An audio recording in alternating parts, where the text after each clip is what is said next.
আসসালামু আলাইকুম, welcome to Sharmin সিকিস্টেসি। আর আজকে চলে যাওয়া যাক বিগত বছরে প্রাথমিক প্রধান শিক্ষক নিয়োগ পরীক্ষায় আসা প্রশ্নগুলোর ব্যাখ্যাতে। সাথেই থাকুন। আশা করি আপনাদের এই ভিডিওটা অন্ততপক্ষে শুনে হলেও বারবার যদি আপনি ভিডিওটা প্লেও করেন তাহলে আপনার খুবই উপকারে আসবে। অন্তত শুনে শুনে পড়াটা মনে থাকবে। আর আমার সাথে থাকুন দয়া করে। যদি ভিডিও ভালো লেগে থাকে তাহলে ফলো অথবা সাবস্ক্রাইব অথবা লাইক অথবা শেয়ার দিয়ে আমার এইটুকু উপকার করে থাকবেন। আর না করলেও আমার কোনো আফসোস নেই। ধন্যবাদ। তো শুরু করা যাক। সাতনড়িহার কাব্যগ্রন্থটি কোন কবির রচনা? আবু জাফর ওবায়দুল্লাহ। সাতনড়িহার 1955 সালে প্রকাশিত হয়।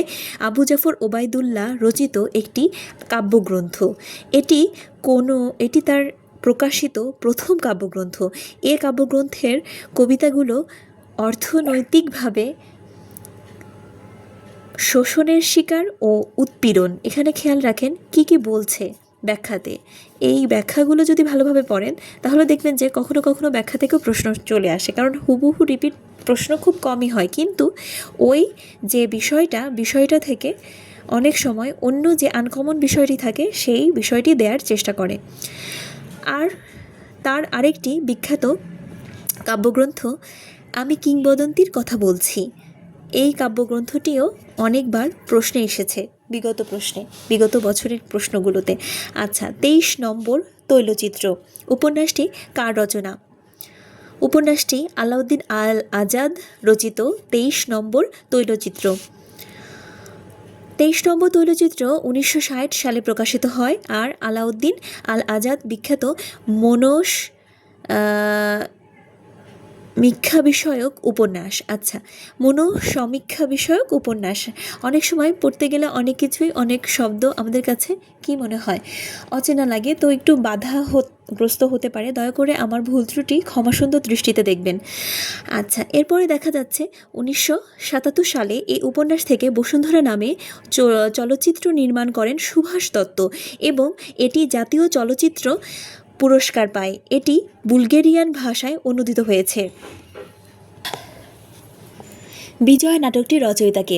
শরৎচন্দ্র চট্টোপাধ্যায়। শরৎচন্দ্র চট্টোপাধ্যায়ের দত্ত উপন্যাসের নাট্যরূপ হল বিজয়া, অর্থাৎ দত্তা যে উপন্যাসটি আছে তার নাট্যরূপ কি?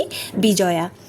1943 সালে নাটকটি নাট্যায়িত হয় আর ভারতবর্ষ পত্রিকায় এটি ধারাবাহিকভাবে প্রকাশিত হয়। সমাস শব্দের অর্থ কী? সমাস শব্দের অর্থ সংক্ষেপণ। সমাস শব্দের অর্থ সংক্ষেপণ। সমাস ভাষাকে সংক্ষেপ করে। পরস্পর অর্থসঙ্গতি বিশিষ্ট দুই বা ততোধিক পদের এক পদে পরিণত হওয়াকে সমাস বলে। যেমন সিংহ চিহ্নিত আসন, সিংহাসন।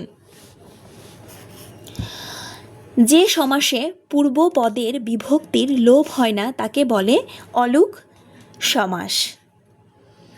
তাহলে যে সমাসে পূর্ব পদের বিভক্তির লোপ হয় না তাকে বলে অলুক সমাস। যে সমাসে পূর্ব পদের বিভক্তির লোপ হয় না তা হলো অলুক সমাস। যেমন দুধে ও ভাতে, দুধে ভাতে, অলুক দ্বন্দ্ব সমাস। গরুর গাড়ি, গরুর গাড়ি, যে গাড়িটি গরুর গাড়ি বলা হয় সেটা কি? গরুর গাড়ি, অলুক তৎপুরুষ। তাহলে এখানে আমরা দেখছি যে অলুক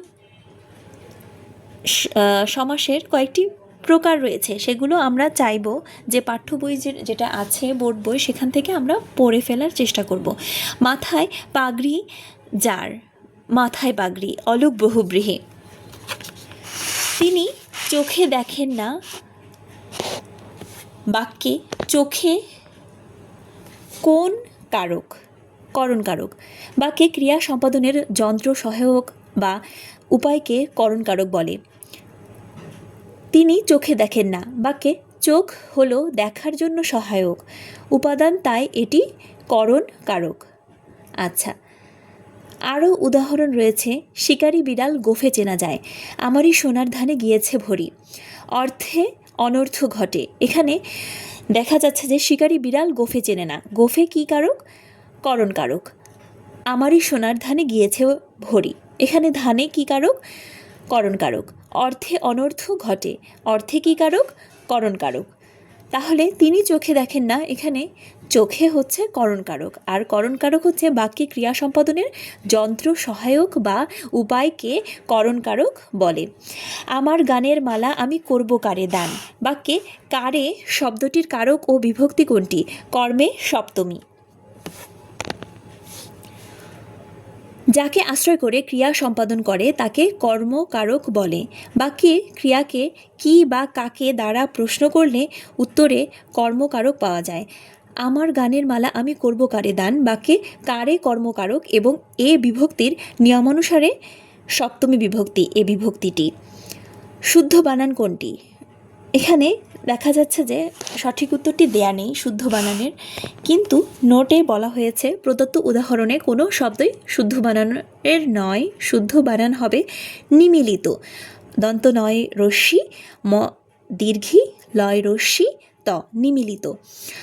আরও কিছু গুরুত্বপূর্ণ শুদ্ধ বানান হলো নিরীক্ষণ, ন্যূনতম, নিক্কণ, নিশিথিনী, ন্যস্ত ইত্যাদি।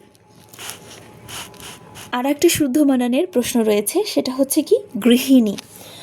গয়রিকারে গৃ, হরস্যি, মূর্ধন্য নয় দীর্ঘি। রি র মূর্ধন্য শয়ের পরে স্বরধ্বনি হয়। অন্ত্যজ ব হ অনেশ্বর এবং ক বর্গীয় ও প বর্গীয় ধ্বনি থাকলে পরবর্তী দন্ত ন মূর্ধন্য ন হয়। যেমন গৃহিণী, কৃপণ, হরিণ, প্রবণ, দর্পণ ইত্যাদি। চন্দ্র এর সমর্থক শব্দ নয়। চন্দ্র এর সমর্থক শব্দ নয় কোনটি? এখানে অপশনগুলোতে দেখা যাচ্ছে যে অদ্রি। অদ্রি অদ্রি মানে হচ্ছে পাহাড়, আর এটা তাহলে হবে না। তাহলে চন্দ্রের সমর্থক শব্দগুলো কি কি? হিমকর, নিশাকর, চাঁদ। আর পাহাড়ের সমর্থক শব্দগুলো হচ্ছে অচল, ভূধর, শৈল, গিরি। সুরভি। সুরভি এর বিপরীতার্থক শব্দ হলো পুতি। সুরভি এর বিপরীত শব্দ পুতি। অন্যদিকে কৃষ, শুভ্র ও সুশীল শব্দগুলোর বিপরীতার্থক শব্দ হচ্ছে স্থল। কৃষের বিপরীত হচ্ছে স্থূল, আর শুভ্রের বিপরীত হচ্ছে কৃষ্ণ, আর সুশীল এর বিপরীত হচ্ছে দুশীল। তাহলে আমরা বিপরীত শব্দগুলো জেনে গেলাম। যিনি বক্তৃতা দানে পটু তাকে বলা হয় কি? বাগ্মী, নাকি এটা উচ্চারণ বাগ্যী হবে? আপনাদের কাছে প্রশ্ন থাকলো। যিনি বক্তৃতা দানে পটু তাকে কি বলা হচ্ছে? বাগ্মী বা বাগপটু। এখন এটা কি গ্রীষ্মের মতো হবে কি না? অনেকে আমরা ভুল উচ্চারণ করি, কিন্তু ম ফলার জন্য এটা কি হয়? গ্রীষ্ম, অর্থাৎ উচ্চারণটা দিতে হয়। আচ্ছা, যাই হোক। একাদশে বৃহস্পতি এর অর্থ কি? সৌভাগ্যের বিষয়। একাদশে বৃহস্পতি বাগধারার অর্থ সৌভাগ্যের বিষয়। সৌভাগ্য অর্থে আরও বাগধারা হয় পোয়া বারো, কপাল ফেরা, লগন চাঁদ ইত্যাদি। তপবন এর সন্ধি বিচ্ছেদ কি? তপবনের সন্ধি বিচ্ছেদ হচ্ছে তপ যোগ বন। অকারের পরস্থিত সজাত বিসর্গের পর ঘোষ অল্পপ্রাণ ও ঘোষ মহাপ্রাণ ব্যঞ্জনধ্বনি, নাসিক্যধ্বনি কিংবা অন্তস্থ জ, অন্তস্থ ব, র, ল, হ থাকলে অকার স্বরে অকার ও দন্তস্বজাত বিসর্গ উভয়ই স্থলে ওকার হয়। যেমন তপযোগ বন, তপবন, মন যোগ রম, মনোরম, তিরযোগ ধান, তিরোধান, মন যোগ হর, মনোহর ইত্যাদি। চাঁদের হাট এর অর্থ কি? প্রিয়জন সমাগম। চাঁদের হাটের অর্থ প্রিয়জন সমাগম। আরও কয়েকটি সন্ধিবিচ্ছেদ হচ্ছে চীনা জোঁক, নাছোড়া বান্দা, চক্ষু দান করা। আচ্ছা, চীনা যোগ এর এর অর্থ হচ্ছে নাছোড় বান্দা। আচ্ছা, এখানে একটু ভুল হয়েছে, নাছোড়া বান্দা লিখেছে, হয়তো এখানে এটা হবে উচ্চারণটা নাছোড় বান্দা।